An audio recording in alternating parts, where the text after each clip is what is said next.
to the DolphinsTalk.com podcast, the most listened to daily Miami Dolphins podcast on the internet. Miami's got the Dolphins, the greatest of all. Come on, Dolphins fans. Time to fins up. We're in the air, we're on the ground, we're always in control. And when you say Miami, you're talking Super Bowl. Cause we're the Miami Dolphins, Miami Dolphins, Miami Dolphins number one. Miami Dolphins, Miami Dolphins, Miami Dolphins number one.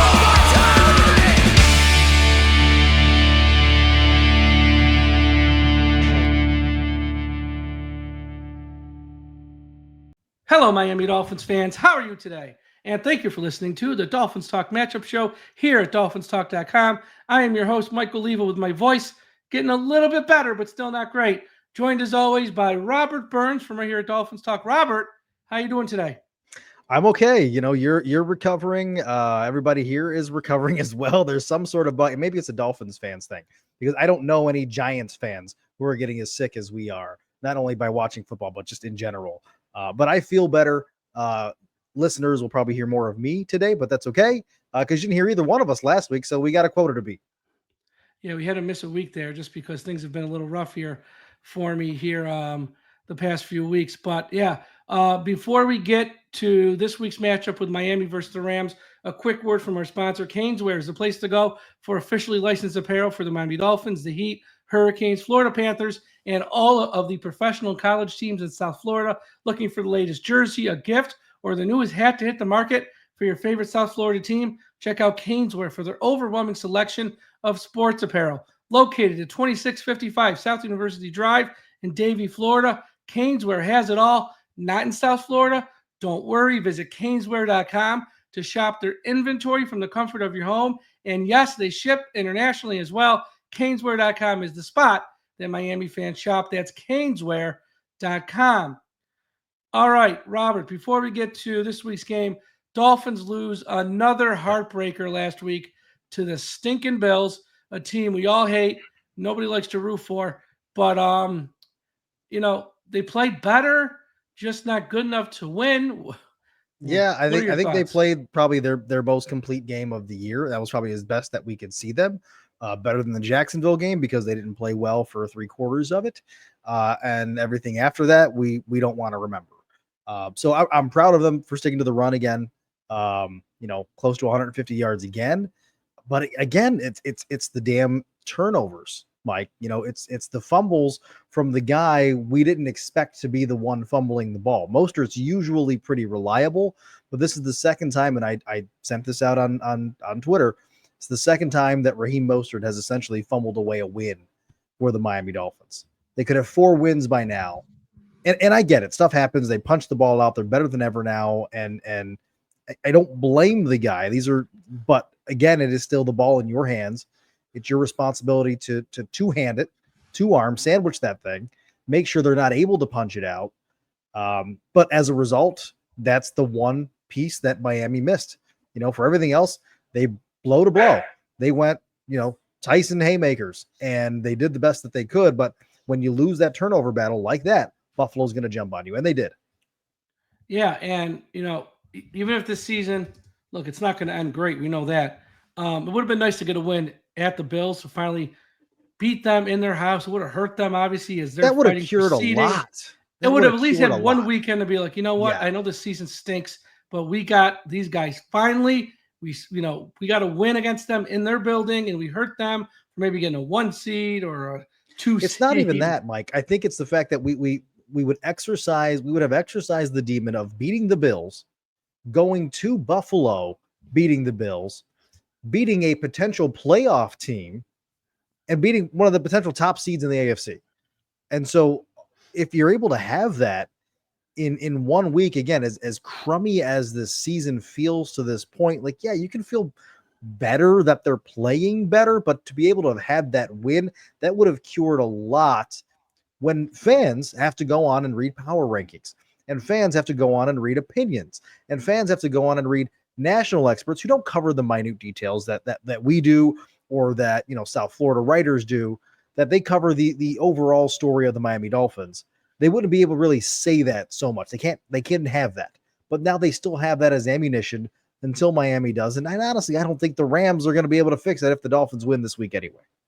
Yeah, because what are the things that they say about Mike McDaniel and the Miami Dolphins? Yeah. They can't beat any teams that are good. Well, they could have checked that box off last week. Yep. They don't win on the road. Well, they could have checked that box off last week. And they can't beat the Bills. They literally could have checked off 3 boxes if they would have won that game and be like, hey guys, look, we're starting to get it. Maybe we might not see the results this year, but it's something, and that went out the window at the end of that game. But is what it is. News and notes here. Zach Sealer sounds like he is going to play with a visor now, and from the sounds of it, he's going to wear a visor every game to the day he retires. It's not once he gets past this injury. They have a visor on his helmet. Javon Holland's not looking promising. There's still a chance they're going to wait till Sunday, but doesn't sound promising.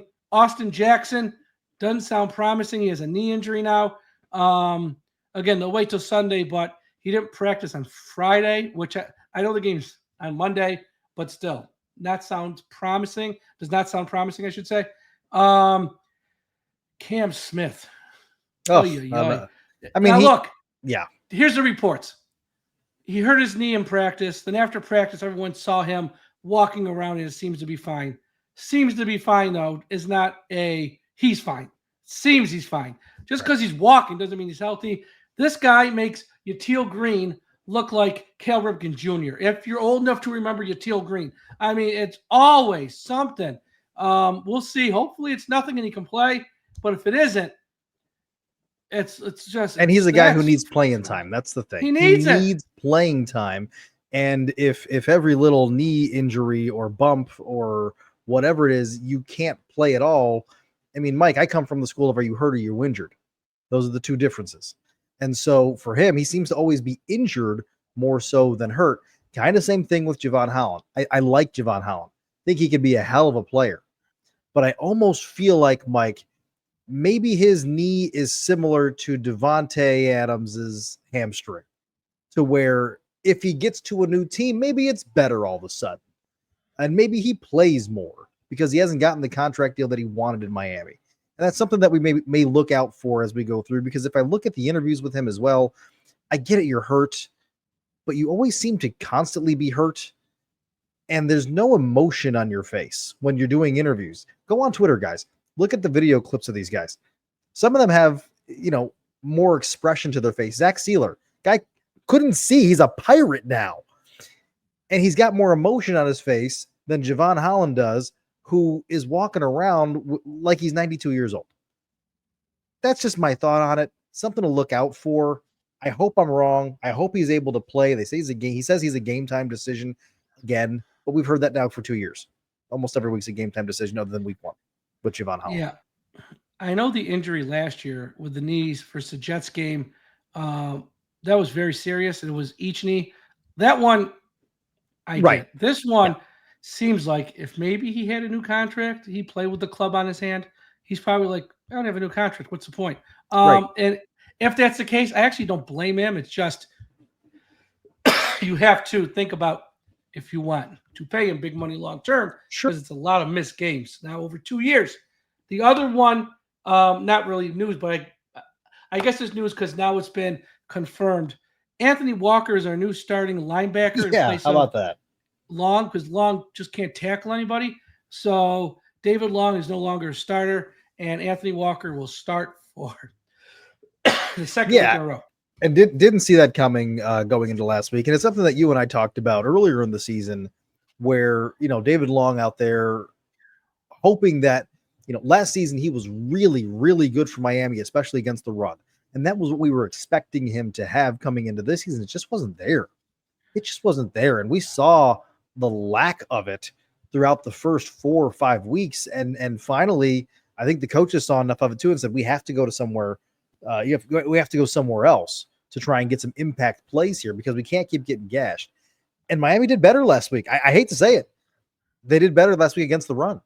They led the team in tackles. Yeah. I think that they have found a scheme and they found the players for that scheme that seem to work. Now there's obviously holes that they got to fill in, but you can't keep having Long in there, one already somebody who could be taken apart against the pass, but then not even being able to stop the run. Like, what's your point in that? Yeah. All right, let's get to this head-to-head. Start at quarterback. You got Matthew Stafford, Tua. One guy's going to Canton. One guy's fighting with fans over potato chips on the couch. Yeah. Who you got there with the edge? And Tua, I'm going to give him credit. Tua's come out of this concussion. He's played well the past 2 weeks. But I think that given if they both have equal amount of time, I would take Stafford. I'm still going to take Stafford at this point. He's 36, something like that. He's a little younger than me. But I would prefer to take Matthew Stafford right now over Tua. Long term, no. But if I got to win a game on Sunday or Monday night, I'd rather have the guy who has a ring on his finger from the National Football League, not necessarily just from Alabama, that happened years ago and is fighting with everybody other than his hairdresser. Yeah. Boy, that sounds critical of Tua. Sorry, I came out horrible against the guy, but it is what it is. It's true. Look, I like the kid, and he's a fine quarterback. I don't think he's ever going to be like elite or anything. He's a good quarterback. But if you're going to stand up there on a Friday telling fans, you go back there and catch a snap, and we sitting on the couch eating chips, and on the opening drive, he drops a snap again. I mean, it's like, dude, just play ball. Just play ball. Nobody wants to hear your thoughts. I think it was the same thing early in the season. Remember when he's rattling off the play call? Like, can you do it? To the reporters, I'm not getting paid to do it. Yeah. I'm not getting paid $250 million to do it. If I was, I'd study that playbook like it was back of my hand. It just comes off poor. That's all. It's not hating the kid. I know people hear any little bit of criticism, you hate him. No, I don't hate him. But if I see stupidity, I'm going to call it out. And he comes off stupid when he does this stuff. Running backs. I think we're going to start seeing a little bit less Mostert, maybe more right here. Yeah. And obviously, Achane has been sensational for the most part. Rams, Williams is pretty. Kyren Williams. He's the bell cow. I got it from here, Mike. Kyren Williams has pretty much that bell cow back mentality for the Los Angeles Rams. He's getting about 20 carries a game, so he's really the guy you're going to see. Outside of that, their backups, they got a rookie and Blake Corum, but I think Miami's got a rookie that is a little bit better, as you mentioned, in Wright, and they've got Devon Achane, who's a sophomore playing out of his mind. He's got the marshmallow helmet on, and I'm proud of him to see him wearing the marshmallow hat and still running around people, hitting them and playing fine. Worst case scenario, breaking in case of emergency, you've got Raheem Mostert. I think you'll start to see Mostert split more carries with Wright than he was with Achane. And I think that was kind of the writing on the wall when they made the draft choice to pick up a young running back. And so you kind of knew that in his early to mid 30s, Raheem Mostert, he's got maybe a few years left him. Love to keep him. Love to have him out there, but I need you to secure the ball. So, maybe it's going to be more of a lower end split carries than the higher end for him. But either way, Miami has the edge on the running game. They've also been running for 150 yards for the past 3 games. Mike has changed his mind. He has changed his game plan. May have taken away from the passing game a little bit, but I like the old school here, Ricky Williams, shove it down their throat, let's run it, and then the pass will work itself out. I like that. I think Miami has a recipe for that. They just have to stop the bonehead plays around it.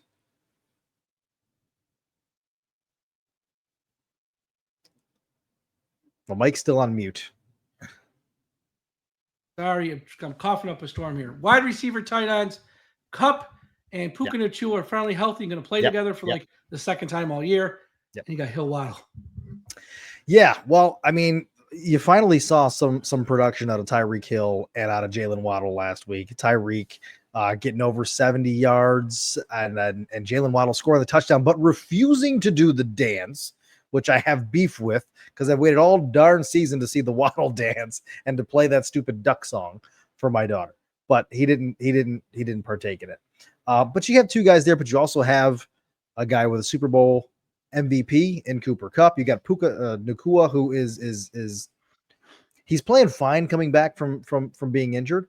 But they've also, here's the thing, where I give the Rams the slight edge in this one, Mike, and you might be surprised at this, but I don't think that you're going to be that surprised when you hear why. I give them a little bit of the edge because a guy named Demarcus Robinson on their end is playing as a better third wide receiver then Miami has a third wide receiver.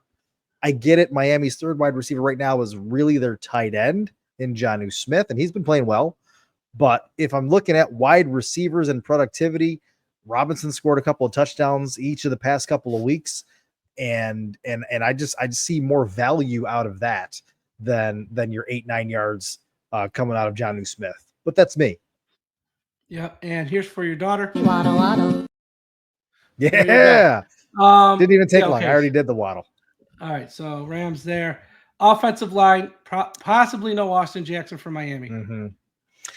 Yeah, I see this as I'm leaning towards Miami on this one. And the reasoning for Miami to get the edge for this case on my part is the fact that they've been able to control the line of scrimmage so well the past 3 games, really, if you want to count the amount of run blocks that they have been able to hold and the lanes they've been able to open.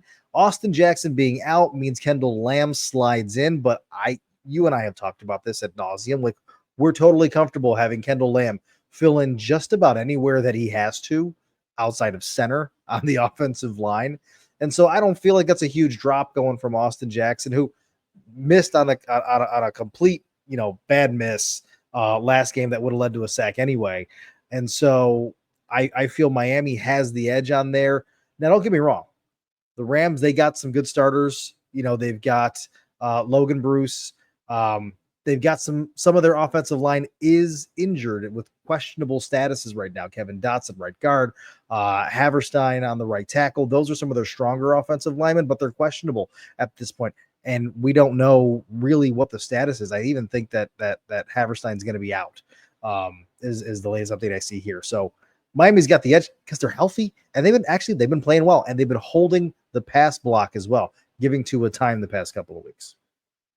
All right. Front 7 on defense. Zach Sealer should be back. And that's the biggest key for Miami fans and listeners out there is getting Zach Sealer back. Having Calais Campbell, who would have thought Calais Campbell playing as many snaps as he has, playing as well as he has been the healthiest member on that defensive line. What was it? First snap of the game last week. What did he do? Bust through the Buffalo Bills offensive line and go right after Josh Allen. Said, "Nah, this ain't gonna happen, buddy. I'm a grown man."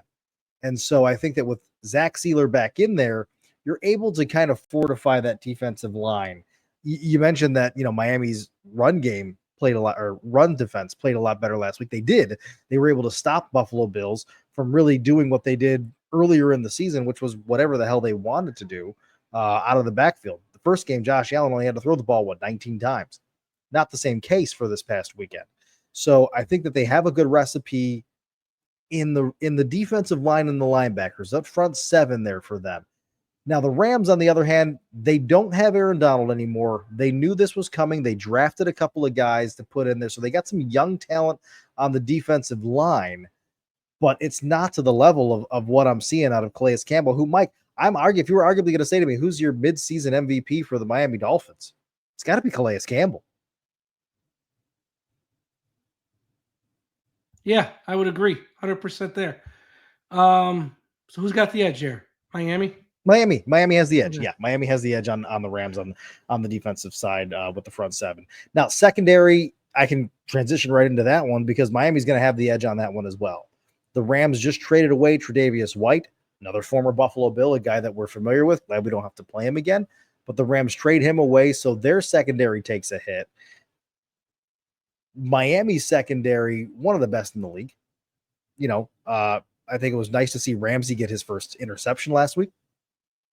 I think having Kader Kohu come back and say he is back as close as he can be this week, I think that's going to be a big help for them, especially knowing that you're going to have to focus on the wide receivers. And I think that with Miami's wide receivers, this might be the game, and I'm really hoping it is. It might be the game where we get to more big plays out of the offense, and especially down the sidelines.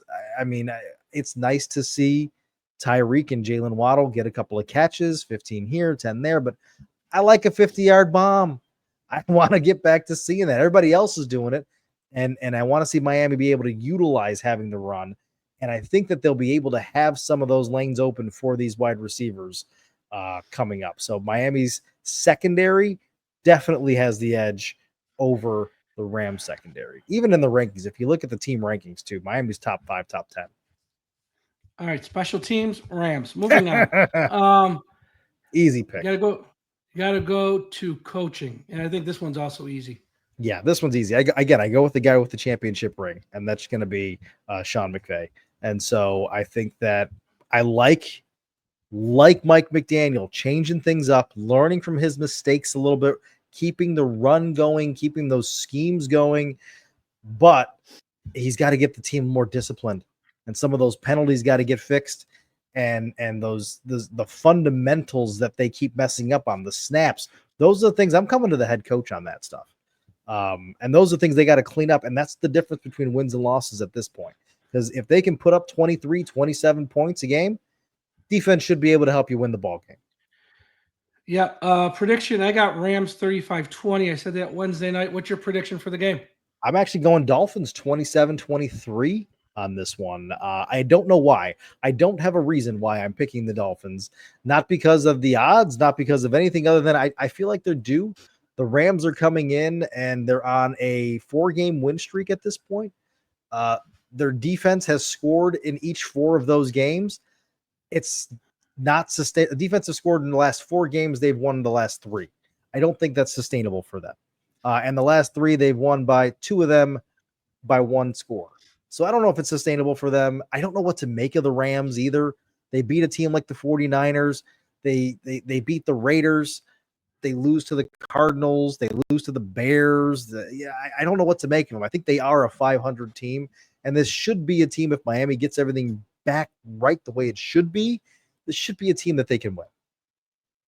Yeah, I mean they can beat the Rams on the road.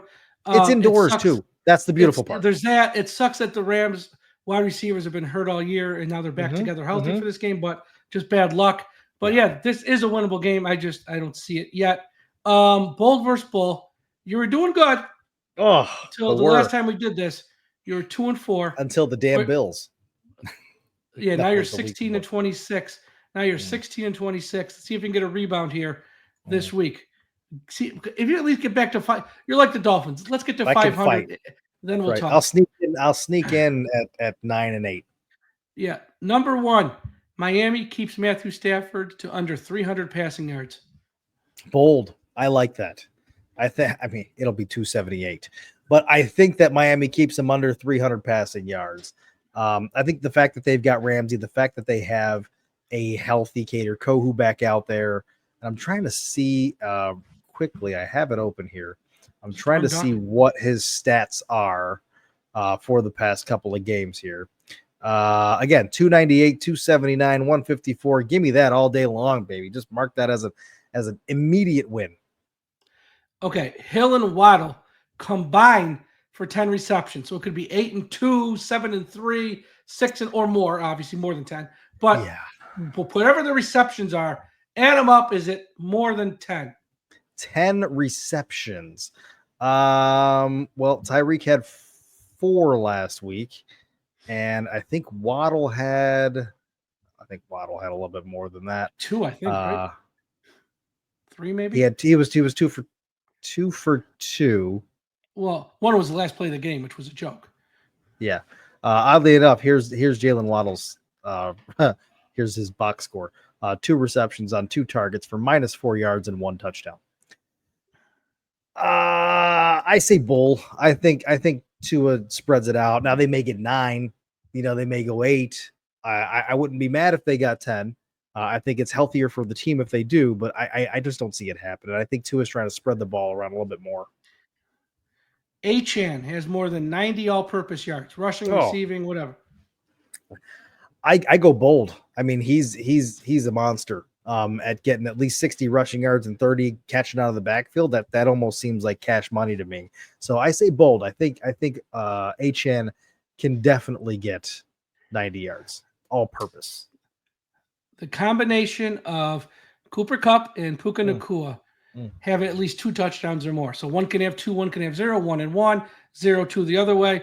Well, they combined have at least 2 touchdowns. Oh, God, I hope it's bull. I really do, because if you let those boys start going off on you, it's going to be a long day. Night. It's going to be a long night. So I'm going to hope that is bull and that the pass defense is as good as they are supposed to be. But I don't think that. I think if anything, for the Rams, it's going to be a Kyron Williams game more so than it will be a Matthew Stafford and the wide receivers game. But I could be wrong. So I'm going to go bull. Miami runs the ball over 35 times. Miami runs the ball over 35 times, and that seems to be where they've been going lately. They're usually between 31 and 41. Yeah, you like this. You like this question lately, and I'm not mad at you for it. But I say that they, man, that's a fine line. Whatever. Bold. Sure, run the ball. It's working for you. 150. If you think they're going to win, yeah. If you think they're going to win, they're going to have a lead. If they have a lead, you think they'd run. They got to run the ball. It would make sense. Yeah. So go ahead, and it's working for them. So, like Novocaine, keep working it, boys.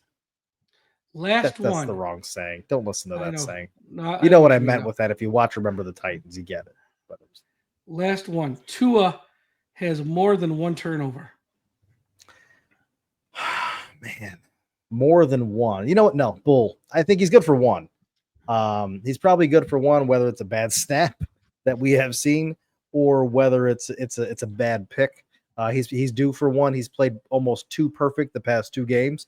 So he's due for one in this game, but I don't think he's gonna make that mistake twice. Yep. Okay. So we'll see how you do there. Last one, locks and upsets. Last time we did this, we combined out of the four, we were 3-1. So we're getting there. For locks, you're 3-4. I'm 2-4-1. For upsets, we're both 5-2, which makes no sense. We're doing better on upsets than we are on the locks. I haven't really looked at this. I'm looking right now for the first time. Well, so I'll throw my lock out there first, and that's going to be the Atlanta Falcons on the road against the Saints. They are 3.5-point favorites, and I think that's too low because the Saints don't have a quarterback, Saints don't have a coach, Saints don't have a clue, and I think Atlanta's playing good ball at 6-3 right now. They have an identity. I think that Atlanta wins by a touchdown at least. Yeah, let me see here. Let me see. God. The obvious one for me would be the Rams, but I don't want to do it. Because I don't like take Miami in this spot because you already made the prediction. Yeah. That Steelers-Commanders game is pretty good. Yeah, here's one. Because I think they're done. Give me the Eagles laying 7.5. I know it's a big number. I think Dallas is done without Dak. I don't think they got anything less left. And I know it's in Dallas. I think the Eagles relish playing the Cowboys. And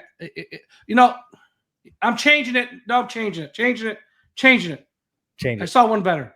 Give me Chicago -6 over New England. There you go. I still have faith in Chicago. I think New England played tough last week. They ain't doing it twice on the road. Give me the Bears -6. Upsets. I'm going to take the Cardinals at home because it's a small line. Cardinals at home against the Jets.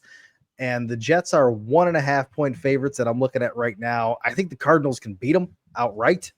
And especially at home, this Jets team, I'm not impressed by anything on this Jets team. I'm glad that that's a dumpster fire, and I'm glad that Aaron Rodgers is just sitting there, and Devontae Adams is going to have to be traded again in a year and a half because he went to another bad 2-5 team, and I'm here for it. So go Cardinals. Yeah. You know what? Was that your pick? No. Okay. No. I'm staying away from the Jets because I think at some point they're going to get hot. And I don't know if it's going to start this week. Give me, and I'm going to be wacko for Flacco. Give me the Colts +4 over Buffalo. Because I think what I saw last week from the Bills wasn't that good. And I think the Colts with Joe Flacco are a much better team. And they're at home +4. They might not win, but I can see that game coming out, do field goal. Maybe they lose by 3. Give me the Colts +4 over Buffalo. I think the Bills, the Bills are, I know this is a podcast for Dolphins, and it'd be more fun just to, the Bills suck, but reality, the Bills are a good team. They're going to win the AFC East easily. They're going to have a home playoff game. They could be a 1 seed if things fall their way. What I saw from that team last week is they couldn't stop the run, and their offense at times struggled. And Indianapolis at home, +4. Let me roll the dice. I like it. And I hope that they, hope the Colts can win it outright, honestly, because it'd just be a nice little bit of revenge for me on especially knowing my household dynamic, everybody. Yeah, for sure. Well, thank you everyone for listening and for putting up with my voice and my cough. It was a half hour. It was a struggle, but we got through it. Wasn't too bad, I don't think. But thank you for listening. Be sure to follow Robert Burns on Twitter at Robert Burns TV. Follow me everywhere on social media at Dolphins Talk. Check out the website, DolphinsTalk.com. Monday night, myself, as long as I have a voice, Josh and Aaron are going to do a live watch along on Dolphins Talk Extra. It's only $3 a month. Go to patreon.com/Dolphins Talk. As the game's going on, you can join us on the podcast live.